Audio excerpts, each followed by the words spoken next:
ஆஷூரா நோன்பை பொறுத்த வரைக்கும் 4 படித்தரங்களில் நாங்கள் அதனை பார்க்கலாம். ஒன்று, அல்லாஹ்வுடைய தூதர் ஸல்லல்லாஹு அலைஹி வஸல்லம் அவர்கள் மக்காவில் இருக்கின்ற போதும் இந்த நோன்பை அவர்கள் நோற்றிருக்கிறார்கள். அவர்கள் மதீனாவுக்கு வருவதற்கு முன்னால் மக்காவில் இருக்கின்ற போதும் நபிகளார் இந்த நோன்பை அவர்கள் நோற்றிருக்கிறார்கள். ஆயிஷா ரலியல்லாஹு அன்ஹா அவர்கள் அறிவிக்கின்ற போது, கான யௌமு ஆஷூரா தஸூமுஹு குரைஷ் ஃபில் ஜாஹிலியா, ஆஷூரா தினம் என்பது, ஆஷூராவுடைய இந்த நாள் என்பது ஜாஹிலியா காலத்தில் குறைசிகள் நோன்பு நோற்று வந்த நாளாக இருக்கிறது. வகான நபி ஸல்லல்லாஹு அலைஹி வஸல்லம் யஸூமுஹு, அந்த நாளில் அல்லாஹ்வுடைய தூதர் அவர்களும் நோன்பு நோற்று வந்தார்கள் என்று ஆயிஷா ரலியல்லாஹு அன்ஹா அவர்கள் அறிவிக்கிறார்கள். ஆஷூரா நோன்பை 4 படித்தரங்களில் நாங்கள் பார்க்கிறோம். ஒன்று, நபிகளார் மக்காவில் வைத்தும் இந்த நோன்பை நோற்றிருக்கிறார்கள். இரண்டாவது, மதீனாவுக்கு வந்த பின்னால், மதீனாவுக்கு வந்த பிறகு அல்லாஹ்வுடைய தூதர் அவர்களும் நோன்பு நோட்பதோடு சஹாபாக்களையும் நோன்பு நோக்குமாறு கட்டளையிடுகிறார்கள், ஏவுகிறார்கள். சஹாபாக்களுக்கு, முஸ்லிம்களுக்கு கடமையாக்குகிறார்கள். அன்பிற்குரிய ஈமானிய தோழர்களே, அல்லாஹ்வுடைய தூதர் அவர்கள் மதீனாவுக்கு வந்த நேரம் யூதர்கள் எல்லாம் இந்த தினத்தில் நோன்பு நோற்றிருப்பதை அவதானிக்கிறார்கள். அல்லாஹ்வுடைய தூதர் அவர்கள் கேட்கிறார்கள், நீங்கள் இந்த தினத்தில் நோற்றிருக்கின்ற இந்த நோன்பு என்ன நோன்பு என்று கேட்கிறார்கள். அந்த யூதர்கள் இந்த தினத்தில் தான் மூசா அலைஹிஸ்ஸலாம் அவர்களையும் அவர்களை ஏற்றுக்கொண்ட மக்களையும் இறைவன் ஃபிரௌனிடம் இருந்து பாதுகாத்த தினமாகும். அதற்காக வேண்டி நாங்கள் நன்றி செலுத்தும் முகமாக, மூசாவை கண்ணியப்படுத்தும் முகமாக, அலைஹிஸ்ஸலாம் அவர்களை கண்ணியப்படுத்தும் முகமாக இந்த நாளில் நாங்கள் நோன்பு நோக்கிறோம் என்று அந்த யூதர்கள் சொல்லுகிறார்கள். அல்லாஹ்வுடைய தூதர் ஸல்லல்லாஹு அலைஹி வஸல்லம் அவர்கள் சொல்லுகிறார்கள், அப்படி என்றால் நஹ்னு அவுலா பி மூசா பிக்கும் மின்கும், உங்களை விட மூசாவுக்கு மிக தகுதியானவர்கள், மூசாவை அலைஹிஸ்ஸலாம் அவர்களை கண்ணியப்படுத்த மிகவும் ஏற்றமானவர்கள், மிகவும் தகுதியானவர்கள் நாங்கள் தான் என்று சொல்லிவிட்டு சஹாபாக்களை நோன்பு நோக்குமாறு கட்டளையிடுகிறார்கள். தோழர்களே, அன்றிலிருந்து முஸ்லிம்கள் இந்த நோன்பை கடமையாக நோற்று வருகிறார்கள். குழந்தைகளையும் நோன்பு நோக்குமாறு அந்த சஹாபாக்கள் வழிநடாத்துகிறார்கள், பழக்குகிறார்கள்.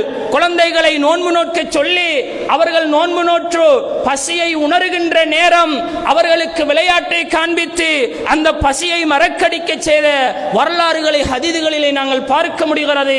முஹர்ரம் நோன்பு, ஆஷூரா நோன்பு அன்று கடமையான நோன்பாக இருக்கிறது. 3வது படித்தரம், ரமலானுடைய நோன்பு கடமையாக்கப்படுகிறது. அல்லாஹ் ஹிஜ்ரி 2 ரமலானுடைய நோன்பை இறைவன் கடமையாக்குகிறான். தோழர்களே, எப்போது இந்த ரமலானுடைய நோன்பு கடமையாக்கப்படுகிறதோ அப்போது இந்த முஹர்ரம் கடமையாக நோற்று வந்த முஹர்ரம் ஆஷூரா நோன்பு சுன்னத்தாக்கப்படுகிறது.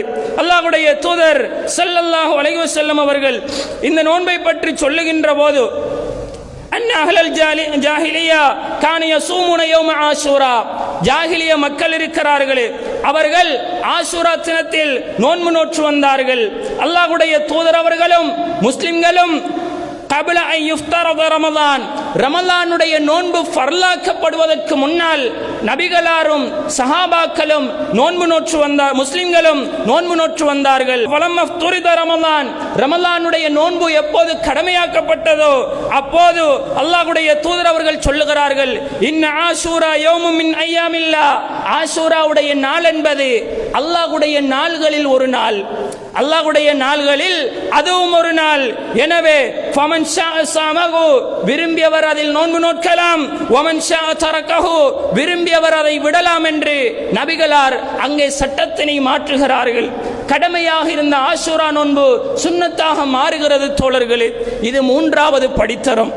4வது விடயம், அல்லாஹ்வுடைய தூதர் ஸல்லல்லாஹு அலைஹி வஸல்லம் அவர்கள் முஹர்ரம் மாதத்தினுடைய ஆஷூரா தினத்திலே நோன்பு நோக்கின்ற போது சஹாபாக்கள் கேட்கிறார்கள், யா ரசூலல்லாஹ், அல்லாஹ்வுடைய தூதர் அவர்களே, இன்னஹு யௌமுன் துஅம்திமுல் யஹூது வன் நஸாரா, இந்த நாள் ஆஷூராவுடைய நாள் யஹூதிகளும் யூதர்களும் கிறிஸ்தவர்களும் கண்ணியப்படுத்துகின்ற நாளாக இருக்கிறது, அவர்கள் கண்ணியப்படுத்துகின்ற ஒரு நாளாக இருக்கிறது என்று சொல்லுகின்ற போது அல்லாஹ்வுடைய தூதர் அவர்கள் சொல்லுகிறார்கள், இன்ஷா அல்லாஹ், அல்லாஹ் நாடினால் அடுத்த வருடம் இருந்தால் நாம் 9வது தினத்திலும் நோன்பு நோட்போம் என்று அல்லாஹ்வுடைய தூதர் அவர்கள் சொல்லுகிறார்கள்.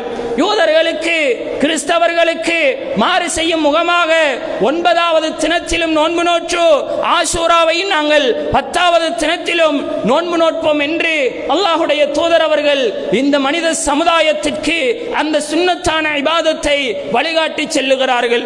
ஆக இந்த 4 படித்தரங்களிலும் நாங்கள் ஆஷூராவுடைய நோன்பை அவதானிக்க முடிகிறது.